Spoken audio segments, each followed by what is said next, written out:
warahmatullahi wabarakatuh. Sugeng Rahayu, salam sejahtera bagi kita semua. Indonesia tak tersusun dari batas peta, melainkan dari arah gerak serta peran para kaum muda yang begitu besar.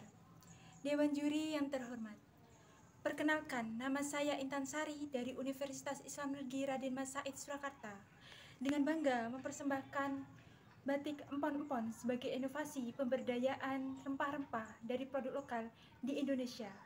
Batik merupakan warisan dunia milik Nusantara atau Indonesia.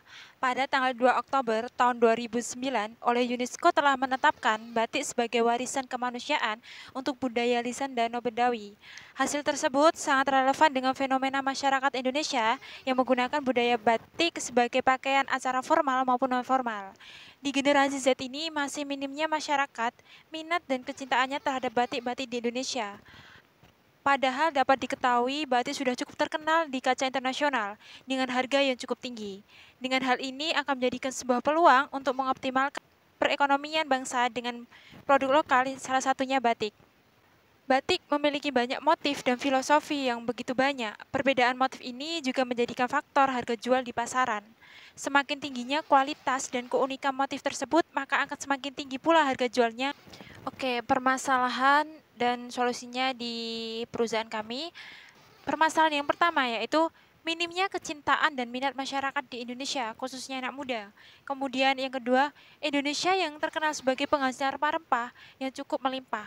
Kemudian dari permasalahan tersebut muncullah berbagai solusi. Salah satunya yaitu membuat inovasi pembuatan batik agar munculnya pembaruan yang baru tetapi tidak meninggalkan keasliannya. Kemudian yang kedua, rempah-rempah yang tidak begitu banyak memiliki banyak varian. Hal ini memunculkan sebuah unsur estetik atau elegan natural dari keaslian sehingga memunculkan nilai yang cukup tinggi. Perusahaan kami memiliki visi dan misi. Visinya yaitu menjadikan produk lokal berupa batik empon-empon yang dikenal di kancah internasional sebagai warisan budaya yang memiliki nilai dan makna yang tinggi, sekaligus untuk mengoptimalkan perekonomian bangsa Indonesia di tahun yang akan datang. Kemudian untuk misi perusahaan kami itu ada 5. Yang pertama, berupaya untuk memperkenalkan seni batik tradisional, semi natural kepada seluruh masyarakat Indonesia, baik di dalam negeri maupun di luar negeri. Kemudian yang kedua, itu berupaya untuk membuat hal yang berbeda dari sebelumnya dengan memodifikasi pembuatan batik menjadi lebih sederhana mungkin. Kemudian yang ketiga, yaitu menghasilkan karya batik yang memiliki nilai jual yang tinggi. Kemudian yang keempat, menumbuhkan rasa kecintaan terhadap batik, khususnya warga Indonesia, sebagaimana mencintai produk lokal. Kemudian yang terakhir, yang kelima, membuat batik yang terbuat dari bahan alami dengan waktu proses pembuatan yang lebih cepat dibandingkan sebelumnya. Kepada Dewan Juri yang terhormat, produk kami memiliki beberapa keunggulan. Salah satunya, merupakan produk dengan kearifan lokal budaya di Indonesia dan memiliki nilai seni yang tinggi. Kemudian yang kedua, merupakan produk dengan bahan dasar alami berupa rempah-rempah. Kemudian yang ketiga, menyediakan produk dengan motif yang beragam dengan kesan elegan, natural, dan tetap menyesuaikan dengan modernisasi. Yang keempat, yaitu proses pembuatan yang lebih sederhana, tetapi tidak melupakan ciri khas proses pembuatan batik. Itulah salah satu keunggulan dari produk kami, karena pada dasarnya bahan baku yang kita gunakan yaitu terbuat dari bahan rempah-rempah, yaitu empon-empon, di mana itu termasuk proses pembuatan atau pewarnaan yang alami. Oke, kita lanjut masuk ke yang analisis SWOT. Analisis SWOT itu kan ada 4 macam. Strength, kekuatan, weakness, kelemahan, opportunity, peluang, dan threat, ancaman.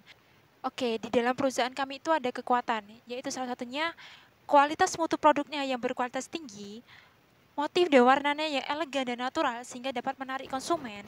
Yang ketiga itu produk batik dengan proses pembuatan yang lebih sederhana. Dan ke weakness yaitu kelemahan. Jadi tidak menutup kemungkinan bahwa dengan munculnya kelemahan ini kita akan mengurangi keunggulan dari produk kami. Bahwasanya untuk kelemahan sendiri itu keterbatasannya akan pendistribusian produk yang ditawarkan, sumber daya manusia yang ahli dalam bidangnya minim, kemudian untuk keterbatasan pada modal dalam proses pembuatan batik itu sendiri. Kemudian untuk yang opportunities yaitu peluang, di mana adanya usaha kami ini akan meningkatkan pendapatan masyarakat dan berupaya untuk memajukan perekonomian bangsa Indonesia. Kemampuan untuk menangkap pangsa pasar dan respon positif dari konsumen terhadap keberadaan perusahaan kami.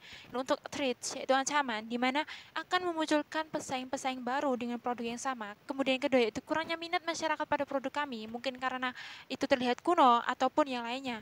Kemudian yang ketiga, yaitu tingkatnya inflasi yang fluktuatif. Oke, kita masuk ke analisis pasar atau market analysis. Di dalam perusahaan kami ada 3 market pasar. Yang pertama yaitu toko butik, masyarakat umum, dan warga mancanegara. Toko butik, dalam hal ini butik di pakaian di seluruh raya sekarang sudah menjadi segmentasi pasar yang sangat berpotensial. Kemudian yang kedua itu masyarakat umum. Pada dasarnya, masyarakat umum sebagai khalayak terbesar menjadi target utama pada batik empon-empon ini. Pada dasarnya, daerah Soloraya sudah terkenal dengan penjualan pakaian batik. Namun, ini bukan menjadi alasan tidak bisa berkembang. Karena batik yang kita jual ini beda dari yang lainnya. Atau kemudian untuk yang ketiga, itu warga mancanegara. Mengapa kita segmentasinya warga mancanegara? Karena apa? Produk yang kami buat ini merupakan salah satu warisan nenek moyang kita.